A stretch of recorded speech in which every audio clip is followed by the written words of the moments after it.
حسبي ربي جل الله ما في قلبي غير الله نور محمد صلى الله لا إله إلا الله.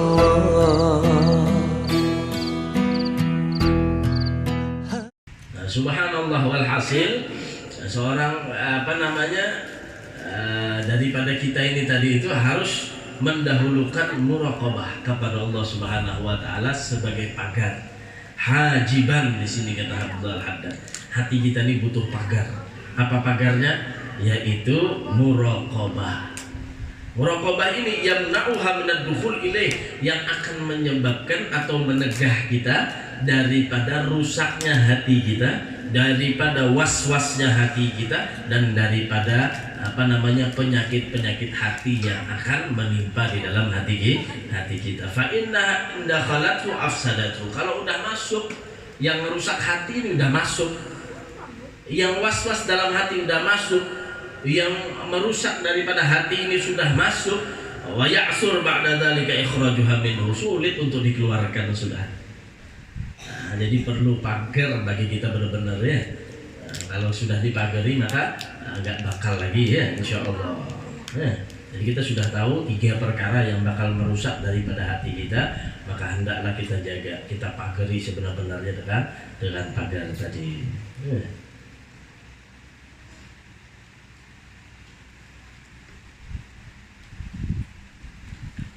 Nah, termasuk daripada amalan orang itu ingin muraqabah, yaitu bil lisan, dengan lisannya, sebagaimana yang sering disebutkan oleh Al-Habib Hasan bin Saleh Al-Bahar Al-Jufri nafa'allah bih. Beliau menyebutkan bahwasanya orang itu akan mendapatkan jami ahlil khair.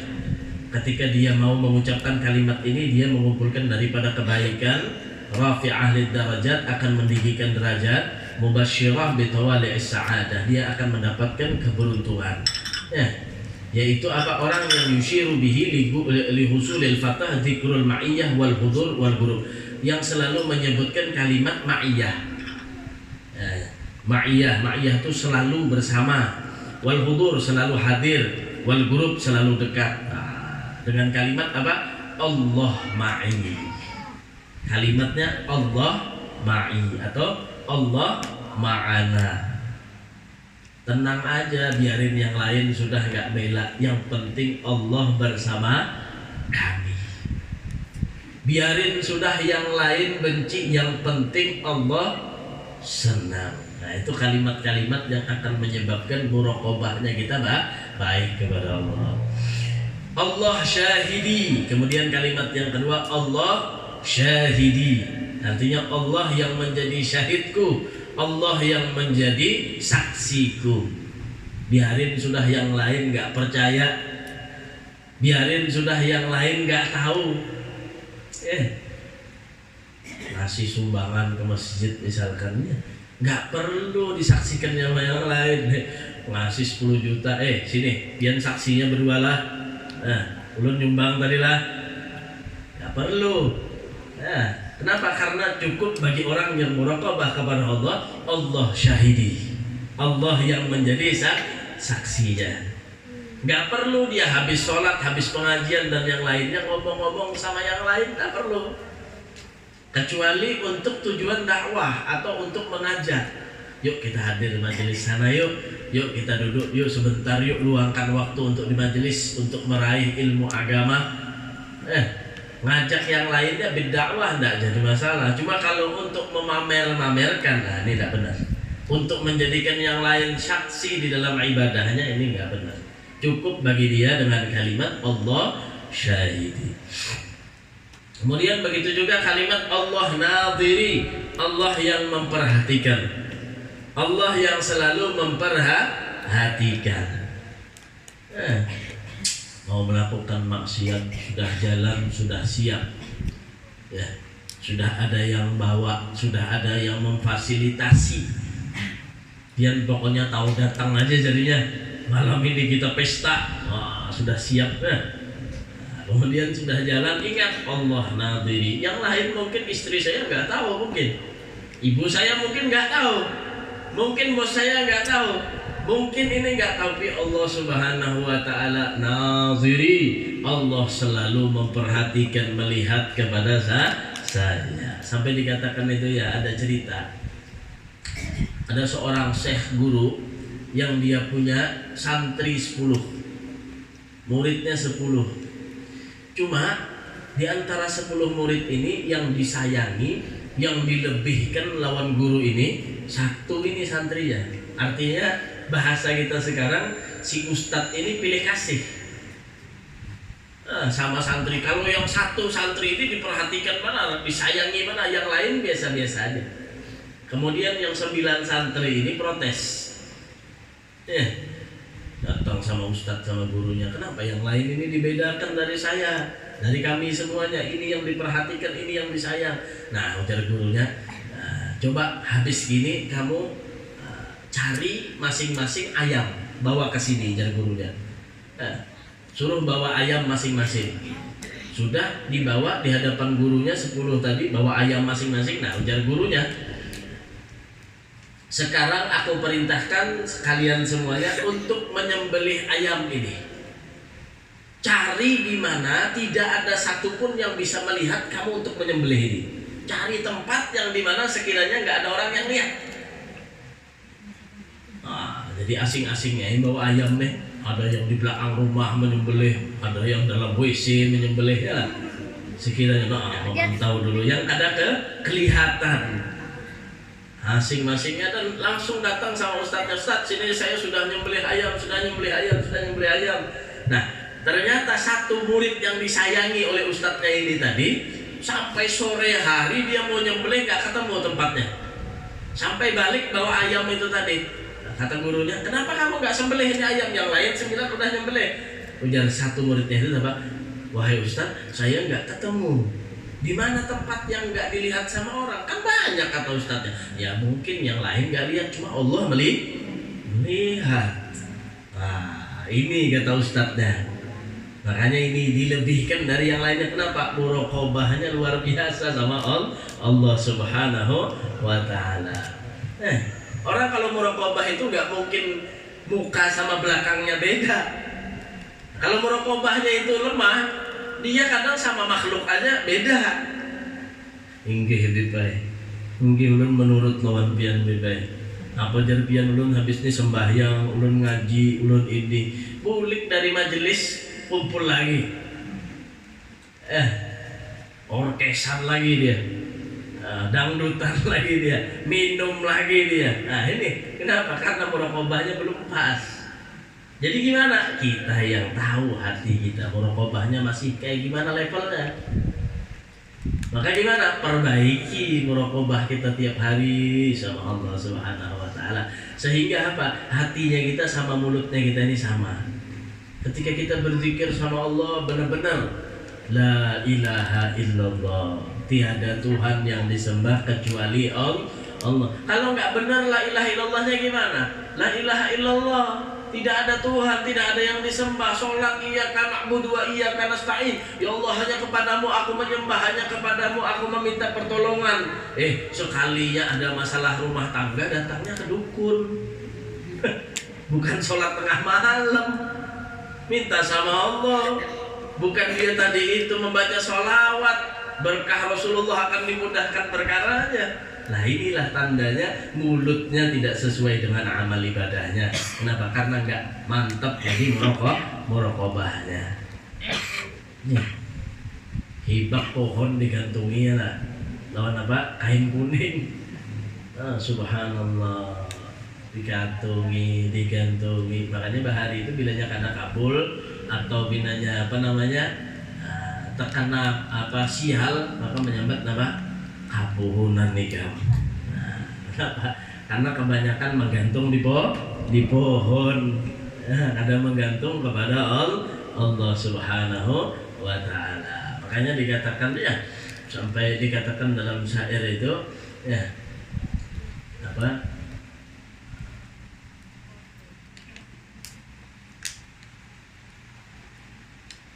La tas'alanna bunayya adama hajatan.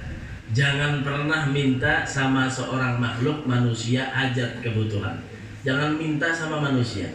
Wasalil ladzi abwabuhu la tuhjabu. Mintalah sama Allah yang pintunya tidak pernah ditutup sama Allah. Allahu yaghdabu hina tarakta su'alahu wa bunayya adama hina yus'alu yaghdabu. Minta sama Allah, pintunya Allah gak pernah ditutup. Bahkan Allah berjanji, ud'uni fastajib lakum. Minta sama Allah pasti akan dikabulkan sama Allah. Cuma yang banyak mintanya, yang serius mintanya. Kenapa? Allah mengetahui isi sanubari hati kita. Jangan-jangan kalau minta sekali dikabulkan, besok gak minta lagi. Makanya Allah itu rindu sama hamba-hambanya itu yang menengadahkan tangan minta sama Allah. Allah gak pernah marah. Justru Allah marah sama orang yang gak minta sama Allah, sombong sama Allah Subhanahu wa ta'ala. Berbeda sama makhluknya Allah. Kalau makhluknya Allah tuh pintu Allah gak pernah ditutup. Pintunya makhluk ditutup. Ya tadi di pagar, pagarnya tinggi lagi. Habis di pagarnya ditulisi lagi, dilarang minta-minta. Nah, manusia itu sudah digembok, ditulisi larang minta-minta, di dalam rumahnya dikasih anjing lagi. Bawa bakul hendak sumbangan maulidnya, digonggonginya di anjing sudah berhulu. Nah, ini ada Bani Adam, ini anaknya manusia. Apalagi keseringan diminta. Ini pulang datang ya. Masya Allah. Beda dengan kalau kada salah itu daripada zuriatnya Rasul sallallahu alaihi wasallam. Lupa siapa. Pokoknya beliau itu kalau orang yang datang ke tempat beliau itu minta-minta disambut.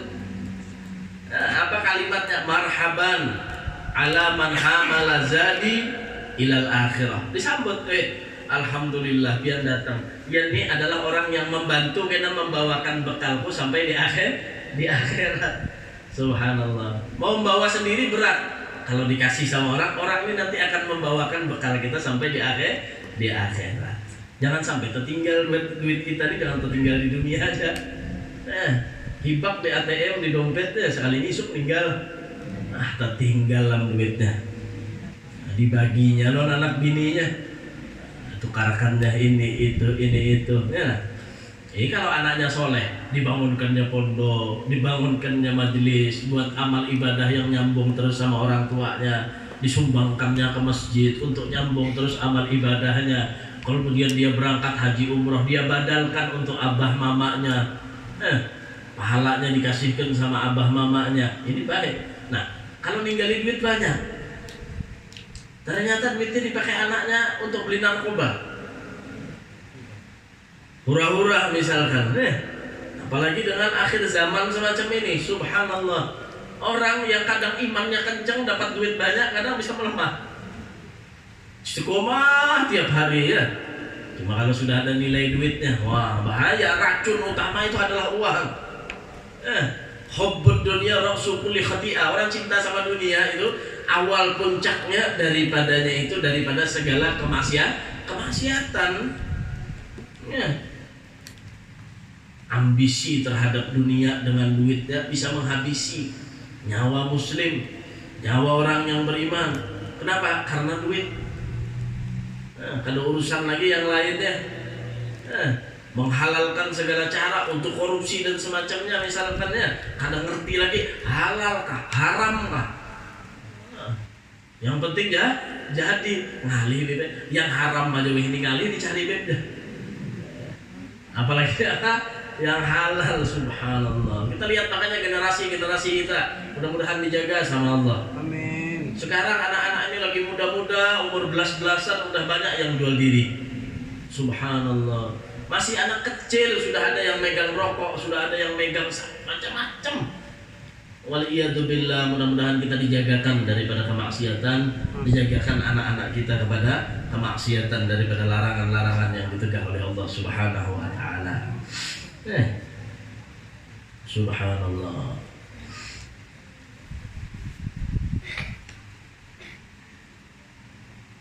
Dahulu itu diceritakan ada Sayyidina Umar bin Al-Khattab. Nah, Sayyidina Umar bin Khattab ini jalan sama siapa namanya, dengan sahabat juga, Amirul Mukminin.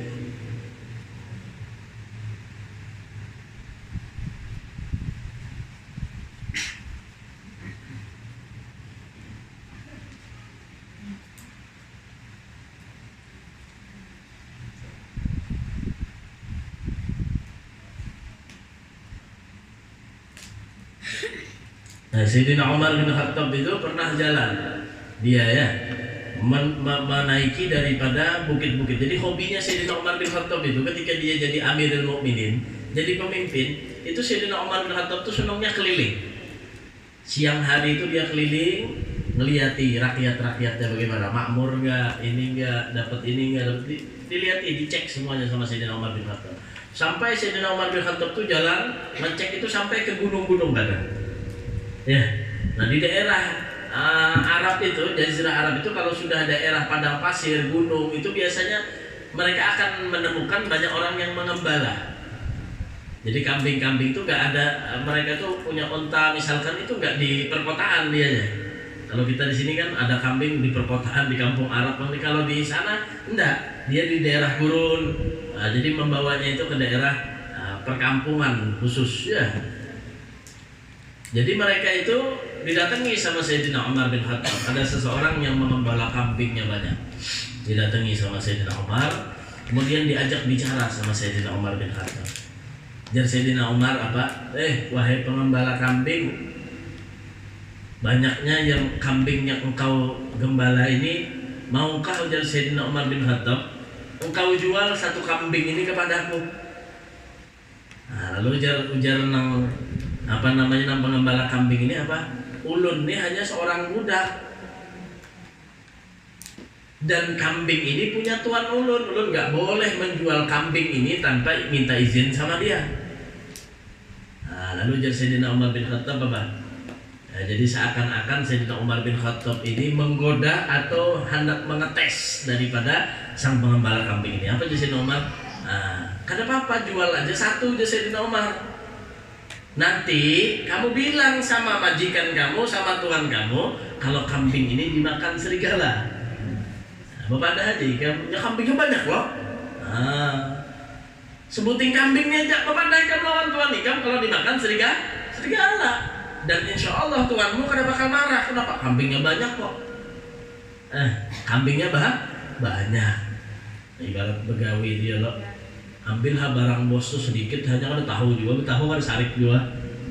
Biar menjaga misalkan tokonya, ambil rokoknya misalkan 2 bilah ada apa juga.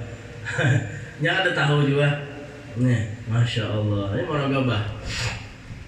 Akhirnya kata Sayyidina Umar bin Khattab, digoda sama Sayyidina Umar bin Khattab, jual aja satu, nanti saya kasihkan uangnya. Nah mungkin nanti uangnya Sayyidina Umar bin Khattab bisa menembus kamu. Artinya buat tambahan kamu untuk membayar diri kamu supaya merdeka kepada bosnya kamu tadi, kepada tuannya kamu tadi. Akhirnya ujar yang pengembala kambing itu tadi, ya mungkin tuanku nggak tahu, pengembalaku pun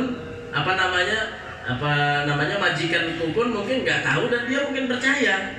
Tapi ainallah, di mana Allah? Jadinya kalimatnya lawan Sayyidina Umar bin Khattab. Wa aina Allah? Sekarang di mana Allah? Mungkin majikanku nggak tahu, tapi di mana Allah? Apakah Allah nggak tahu?